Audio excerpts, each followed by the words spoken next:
I do, but you got the homework. So anyway, just didn't want you to be disappointed. So we've been talking about how fast a reaction occurs, and we said that you can track either the reactant or the products. Oh, you guys have homework to give me, don't you?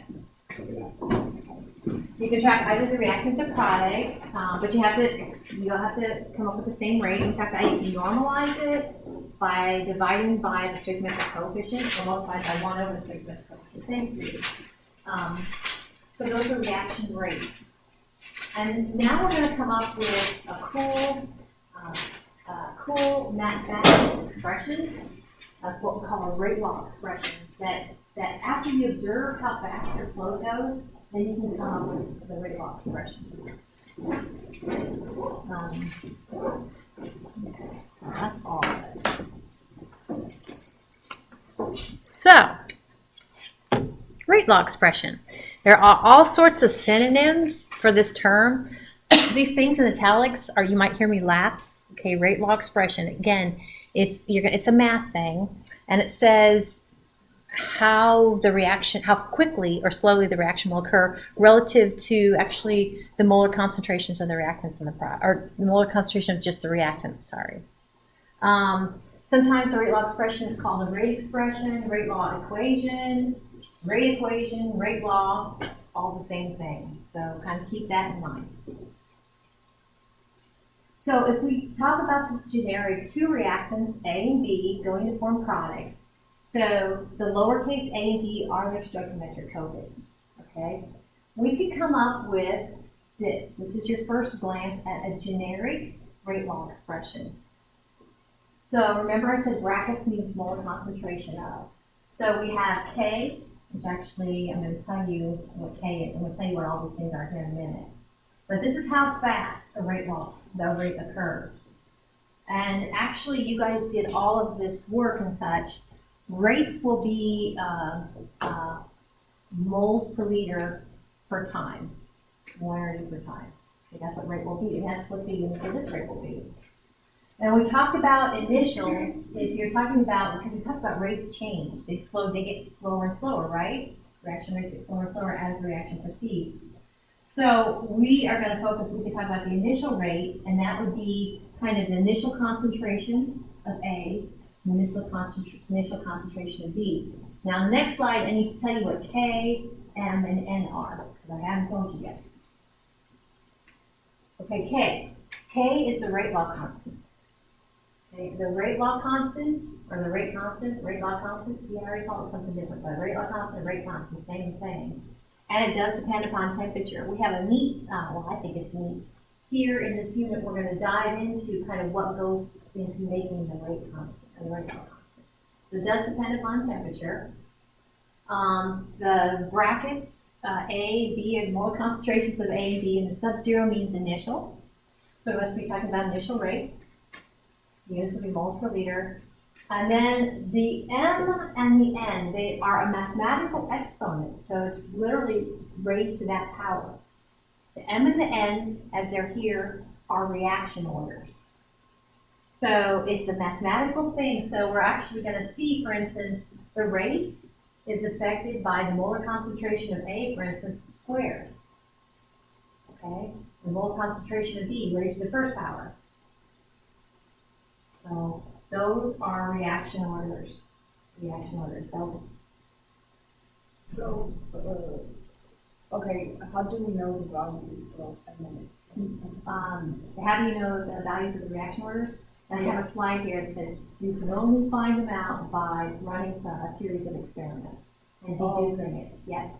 So it's like something that they gave us? Depending upon how the problem is, sometimes they'll give it to you, but sometimes you can deduce it from running a series of reactions. So if you have like 4 reactions, then you just place them in order, and whatever, like the first one is exponent 1, and the fourth one is exponent 4. No, what we're going to do is run 4 experiments, and for instance, and I'll show you how this works, but if you hold everything the same, but double A and hold B the same, then the influence that you see on the rate is only from A, and you can actually deduce what that exponent is for that concentration, or in the rate law expression. Yes. Yeah. It'll make more sense to explain. Yeah, yeah.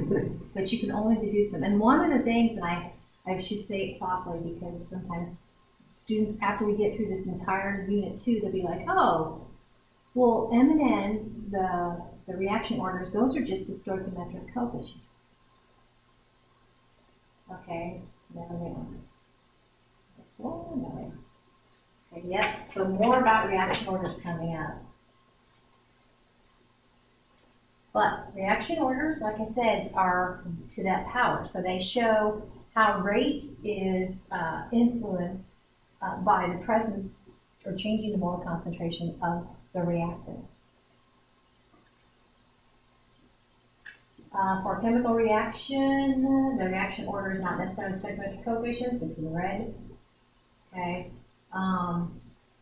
And yeah, this in blue got back to what Benny's question was. So how do you know what the reaction orders are? How do you know that M and N? I think I'll go ahead and kind of draw that generic. So A moles of A plus B moles of B go to form products.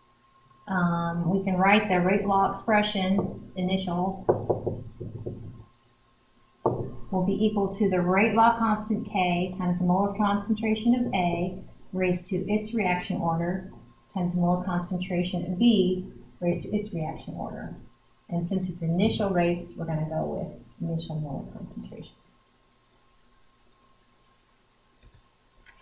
All right. So that is what I just wrote up here. It's generic. And so you kind of start with this generic one and you let things kind of flesh out. Okay, I'll kind of show you what that means.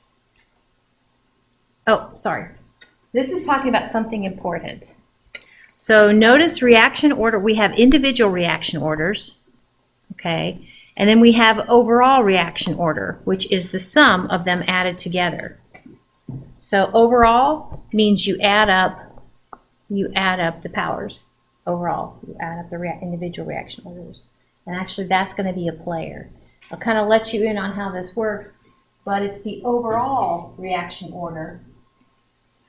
M plus N is equal to overall reaction order. It's this actually that drives the units of K.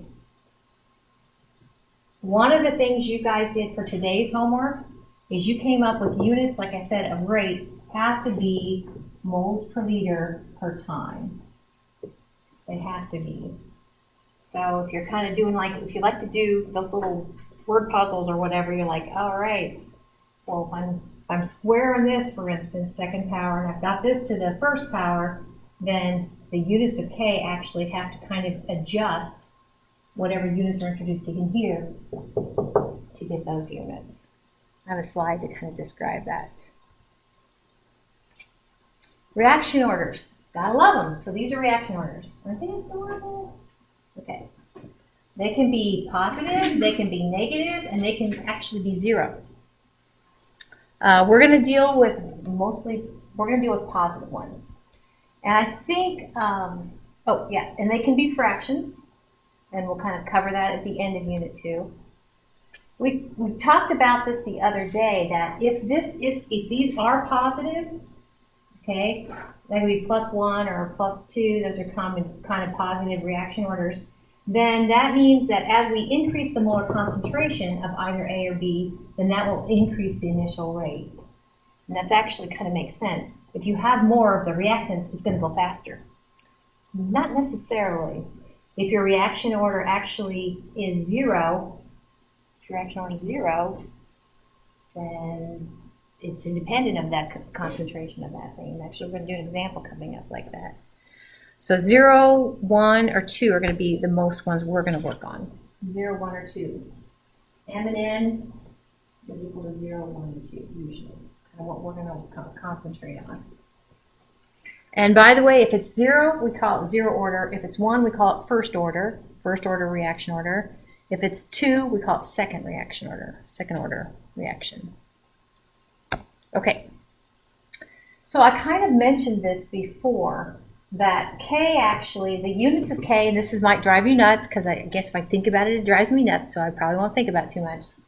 But the units of K vary. They will vary. Units of K will vary. And they depend upon the overall reaction order. They depend upon how many powers you're raising, because if you figure every time we have a power of this, we're introducing a moles per liter unit. And the way I think of K is it has to fix it, so we only have one power of molarity coming out the bike. I know it's kind of weird. That's what it is. So if we add m plus n, okay, and we come up with 0. If we add m plus n and come up with 0, which is kind of weird, then the units of K will be simply moles per liter per time. Molarity per time. If we add m plus n together, or overall reaction order, and we are introducing 1 moles per liter, okay, then actually K will simply be units of per time. Why? Because we introduced 1 there. Okay. Second order, it gets a little more interesting. Second order, that means we've introduced moles per liter squared, and we can only have 1. So that means actually we have to introduce units of K will have to be 1 over m per time. And if we unpack what molarity is, that's molarity is moles per liter, and we flip it around, and that's liters per mole time. Okay, that's why you see that. So units of K. Now I'm kind of emphasizing this because we talked, say you only have 1 reactant, so you don't have A and B, you just have A. And if you have the units of K, well then, if somebody gives you K, then you're like, dude, if somebody gave me K, I can backtrack and know what the reaction order is, okay, from the units of K. So that's kind of one little thing to keep in the back of your mind. All sorts of things to keep in the back of your mind. Okay. So, different ways to show units of K. So this would be 0 order. Okay, so again, the big M means moles per liter, right? And the time raised to negative first power means it's in the denominator. This would be overall reaction first order, inverse time to the negative first power. We said that this is how, if it's overall second order, you have to get rid of 1 of the moles per liter. You can do that by introducing the liters per mole. That's the same thing as 1 over molar inverse time. And we can do that. All sorts of options. This is from your textbook from OpenStax, and I'm not digging it because you figure, based upon what I just told you, the units of K need to basically negate all but 1 of the units that are introduced by your exponents. Added together is your overall reaction order. So you could actually kind of do this general formula up here. Isn't that kind of weird? I think so. But it's consistent with what I told you. If the overall reaction order is 0, then it's going to be moles per liter per time. It doesn't have to be seconds, but first order, inverse time. Second order, liters per mole per second. And guess what? If it's overall third order, then you got to get rid of 2 of your 3. So that's where you get this, where it'll be, it'll be liters squared per mole squared per time. So it's 4th. Then what you end up doing is just going ahead. This would be to the negative third. This would be to the third. Yeah. And this stays at -1. This stays at -1. Yeah. So that's kind of why the units of K changed. And what weird units continue. It's like somebody playing weird things with chemistry. Okay, so that sub-zero means initial. So I'm going to talk you through kind of what we were talking about a minute ago. If you have a series of reactions and you change the molar concentration and you look for the change in the rate and see what we got. So in this series of thoughts, A0, our initial concentration is 0.2. And then we're gonna go with anytime you see a subscript 2, so 0 is 0.2 molar, is concentration of A. And then you see subscript 2, you're looking at 0.4 molar. So we do this in this sort of problems, doubling. The word double is what I'm doing here, 0.2, 0.4. Doubling has kind of a neat little pattern that we can see in our rates. So let's see if we can see what that pattern looks like. If we exactly double, we should have something kind of cool going on with rate, depending upon the reaction order of the thing we're changing. So here we go. We're actually going to have A and B. I'm going to get rid of all this stuff. We're going to have A and B reacting, but we're going to hold B the constant.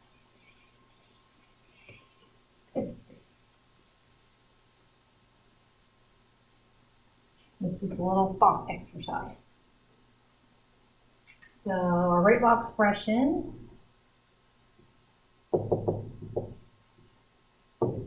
rate law constant K, molar concentration of A raised to its reaction order. We can only get those by experimentation. Molar concentration of B raised to its reaction order. But in this part, we're gonna talk about 3 ways you can kind of massage your data and get to the values of those. Yeah, we're gonna hold this constant. Oops.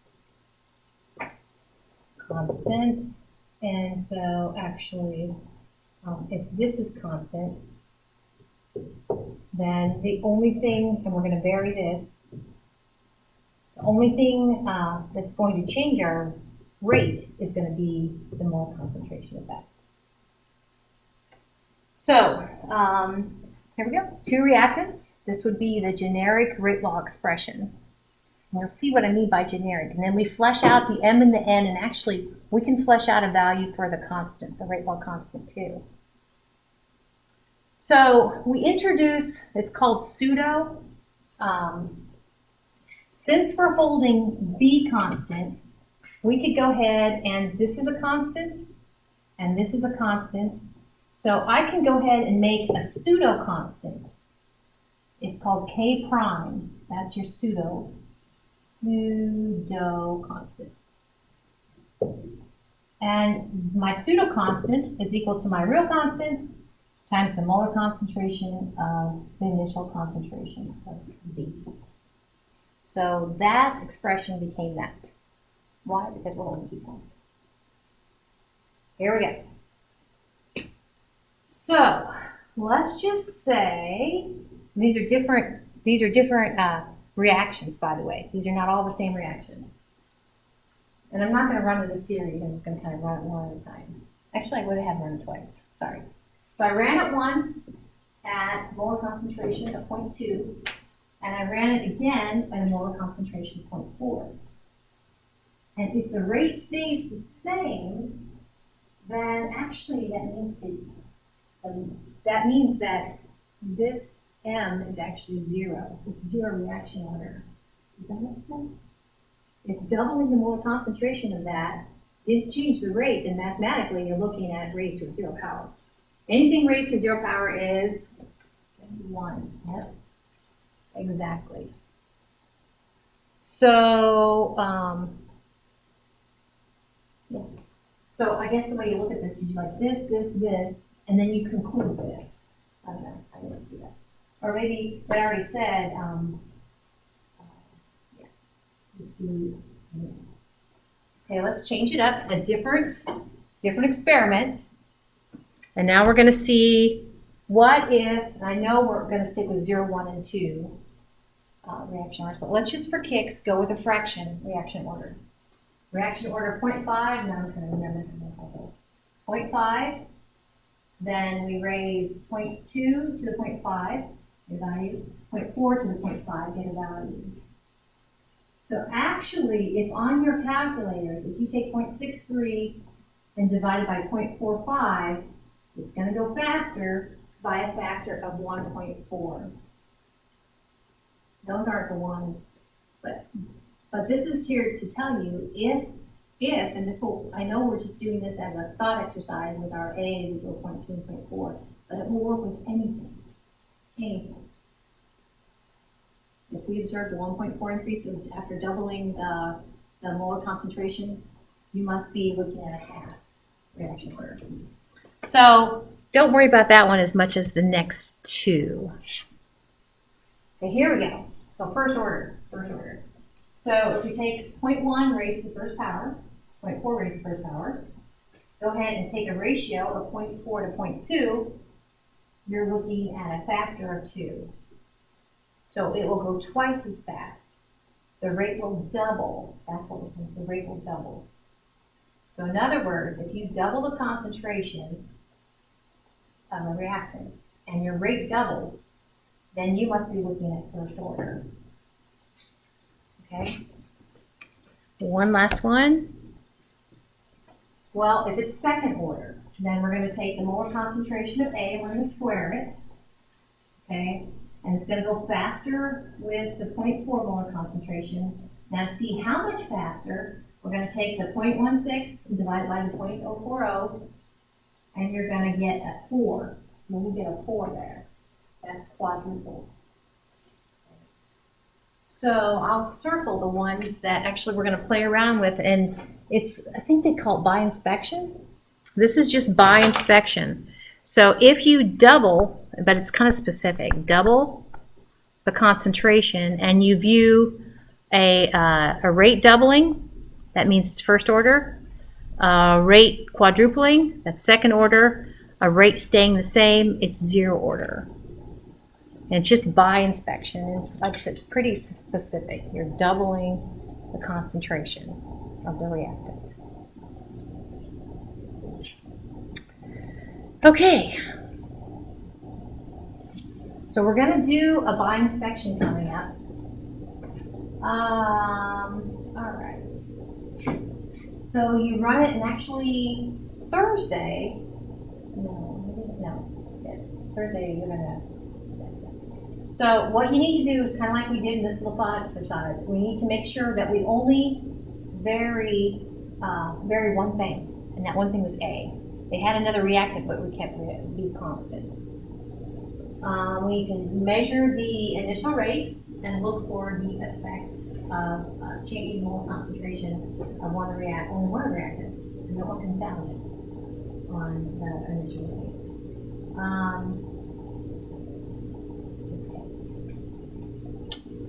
So by inspection, that's the one I just told you about, and we're going to actually do an example of that. We are going to get to algebraic today, and I will warn you that we're going to use logs.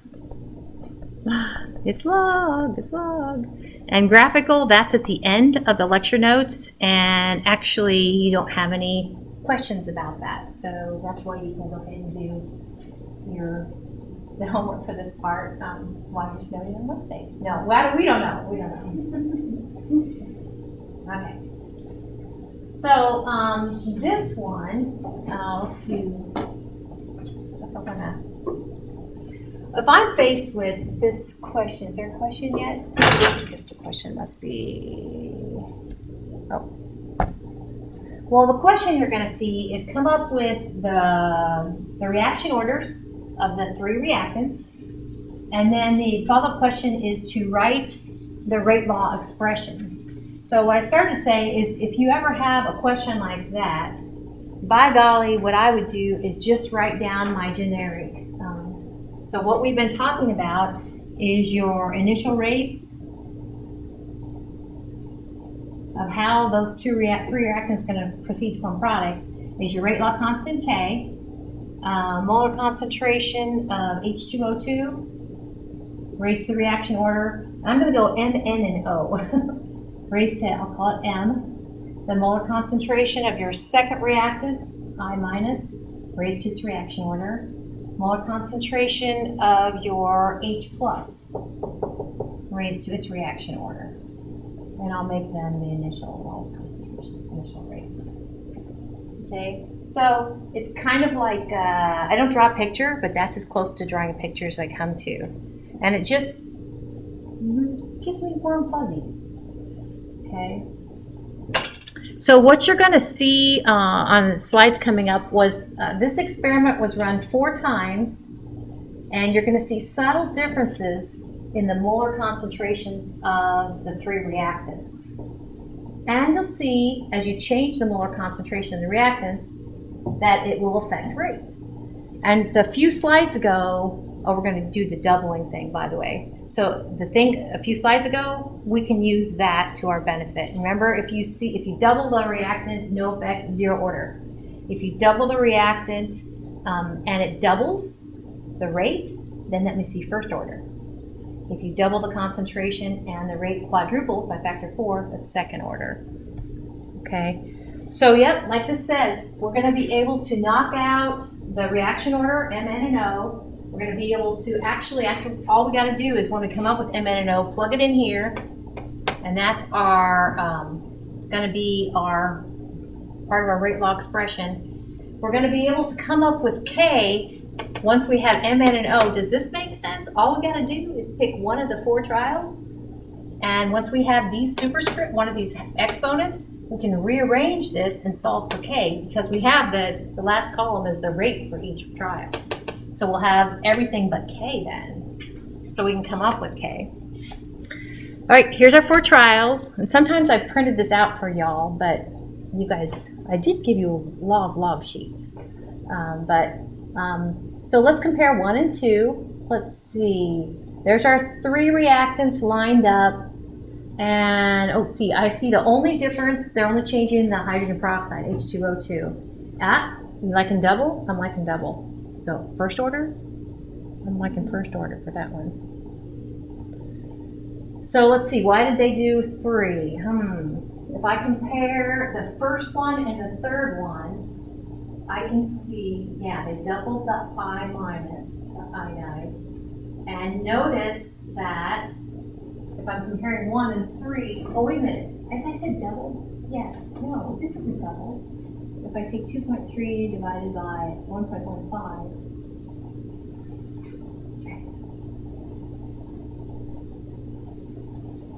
yeah, it is double. Okay. All right. So back to my original thought. 1 and 3, it doubles I minus, and it doubles again. So first order, I minus.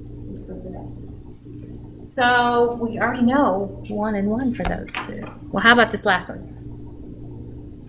I think I was jumping to this last one. This last one, if we compare 1 and 4, I see what's double is the H plus. What happened to the rate? It's the same. So we can actually kind of, we already know this is going to be 0, and we said this is 1, and this is 1. So, we're comparing them all to the first one? This time we are. It just depends. Yeah, and it depends on how your data is given. But yeah, that made most sense to me. I don't know if there's another way to compare them, but yeah. Yep. Okay. So, all we got to do is find 2 experiments like we kind of did as I was building them, where the difference is only one thing. And then we look at the effect of that has on the rate. So, yep, like we said, if you look at experiment 1 and 2, you're doubling the H2O2, double the rate, so it must be first order. Experiments 1 and 3, similar. And then experiments 1 and 4, doubling the concentration of the hydrogen ion had no effect on the rate. So it's reaction to 0.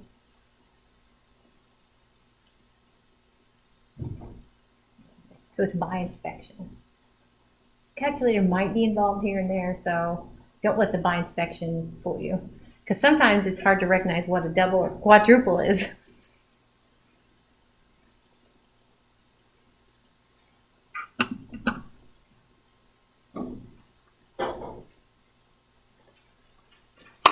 Okay. Okay, thank you. So, and I get a little, I'll admit, confused sometimes when they okay, so what is the rate law expression? And I can never know if they want the value of K or just leave it as the variable K. But you can see what I've done here. The rate law expression is this. Now, you guys told me anything raised to the zero order is 1, so this is not probably as reduced as it should be. Okay? The difference between the first one and the second one is I just said, hey, this goes away. So, anything raised, you guys told me anything raised to 0 power is 1. So, oh, and you can also see, I kind of cleaned it up. So even though there's no 1 up here in the first power, these are the reaction orders 1. Okay. I bet you're good with that too.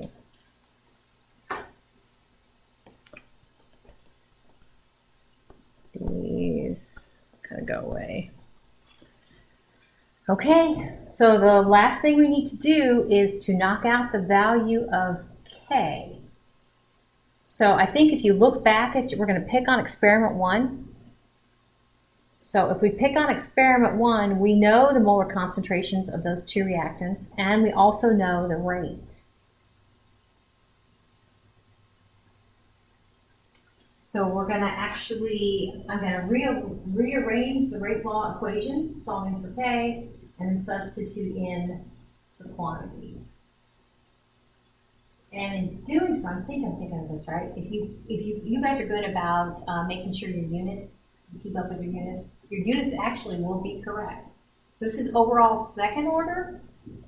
Okay, so this is overall second order. Our units of K are going to have to be liters per mole time. So here we go. Picking on the first one. Rearrange our rate law expression, solving for K. So K will be equal to the initial rate divided by the molar concentration of the H2O2, initial molar concentration H2O2. And also in the denominator would be the molar concentration of the I minus, both raised to the first power. And it's going to look messy, but welcome to chemistry sometimes. So keep your units about you. We could use any experiment, but keep going with experiment 1. You should see in the last column 1.15 times 10 to the minus 6, and units of rate will be moles per liter per second. And then in the denominator, we need the molar concentration of your H2O2 and your I minus, which is they're both 0.010 moles per liter, and also in the denominator 0.010 moles per liter. So unit-wise, you can see moles per liter in the rate in the numerator cancels out for 1 moles per liter in the denominator. So we still have units of seconds in the denominator of the numerator and units of moles per liter in the denominator. So to me, I'm looking at 2 sig figs. If you divide that out, your value of K will be 0.012. And like I said, the units wise, you're looking at inverse seconds up here and the inverse of moles per liter down here, which is liters per mole per second, which is what we talked about overall reaction order units of K should be. By inspection. Okay. So the other one I want to cover is not by inspection, because somebody maybe didn't run a set of 4 experiments where they doubled the molar concentration of a reactant. So what does that look like? And I already mentioned that we're going to have to use logs. Okay, so just think with me on this. Instead of A and B, we have Q and R, which I'm not sure why I changed to Q and R here. But just go with me, okay? What we're going to do is we're going to run it twice, only twice. And right away, you might see a few things.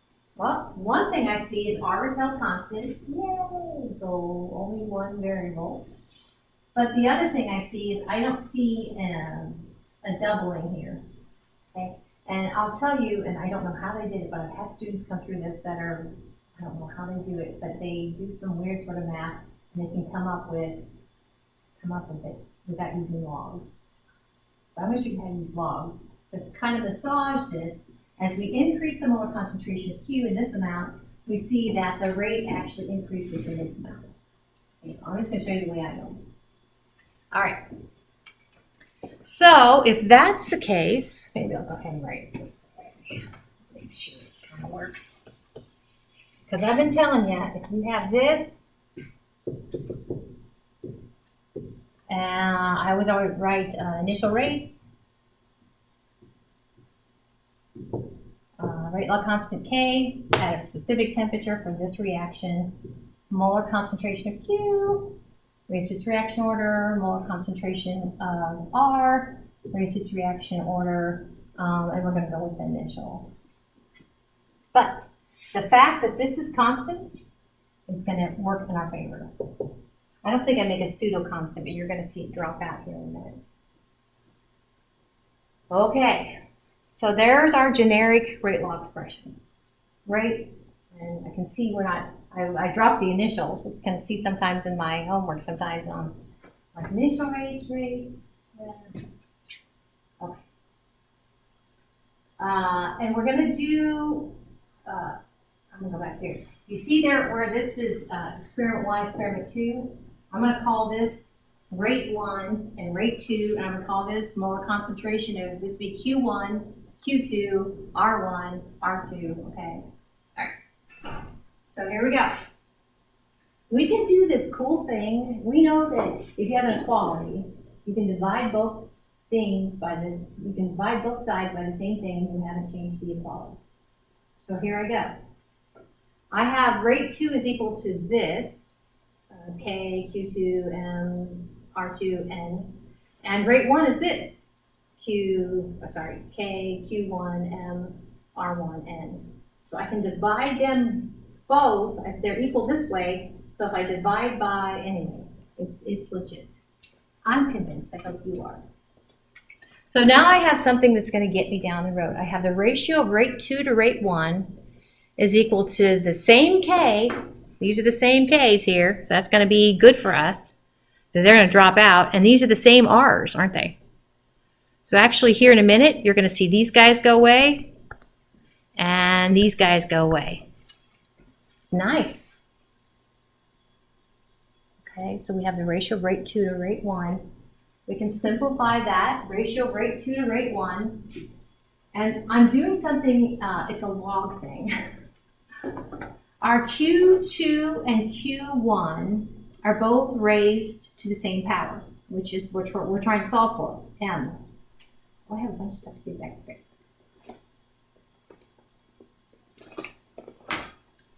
Okay, CF. I think this is this log in there. So I can say the ratio of Q2, molar concentration Q2 to Q1, I can do quantity raised to the M. Okay? So here's where the log comes in. If you ever are after an exponent, which we are, we're going to use our logs. It's log. There used to be like Ren and Stimpy, and they do commercial. It's log. It's log. Yeah, if you did, you just don't. Yeah, you see the third log down on the right. Okay, we're going to do if you have the log of something, in this case x raised to the n, we can simplify that or tweak it, and that's equal to n, which is the exponent we're after, times the log of that same quantity. So here we go. That's the one we're using. I'm going to go ahead and take the log of both sides. LOG, of course, is log base 10. Log base 10 of both sides. So the log of the ratio of rate 2 to rate 1 is equal to log of the ratio of Q2 to Q1 raised to the M, and we're after M. We're after that darn reaction order. So like you saw on this, that makes our lives easier. I can go ahead and nab this. What you're going to see on the next slide is I can take this M actually out now and multiply it by my log. It's so cool.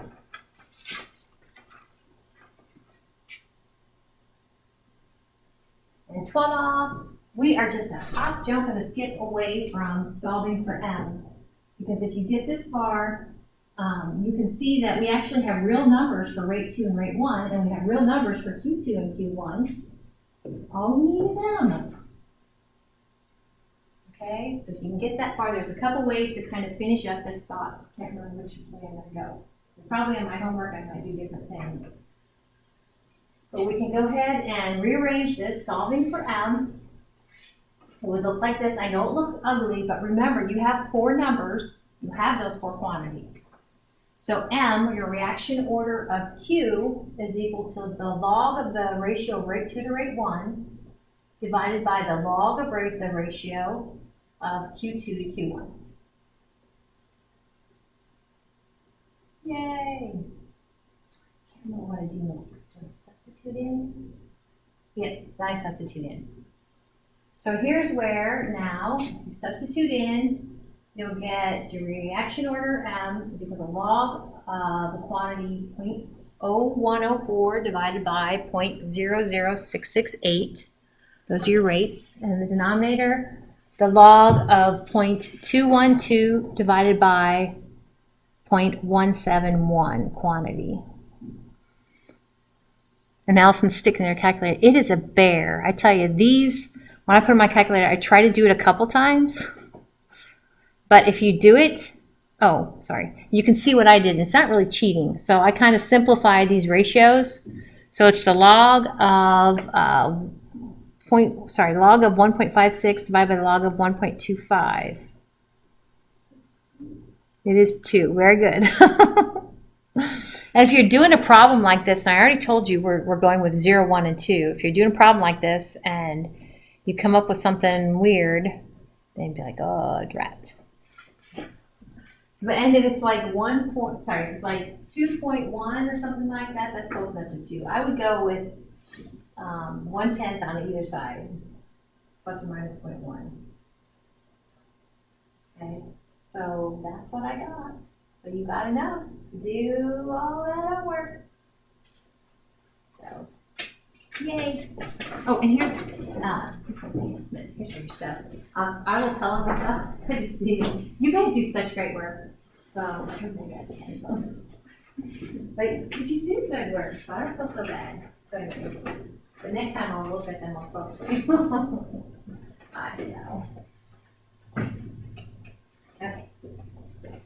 I sort of looked at them. So when I say great, I do mean great. Old homework. Yay! I am caught up. Woohoo! And you handed in something for that one. Well, I'm glad you remembered because My dog did not eat it. yeah. And I think I give you credit for maybe something for that. I don't know. I lost track of that. You never really Oh, we were in there for a long time. Yeah. So, and then you can see that name. Oh, Yeah. But I think it'll be fun. Okay.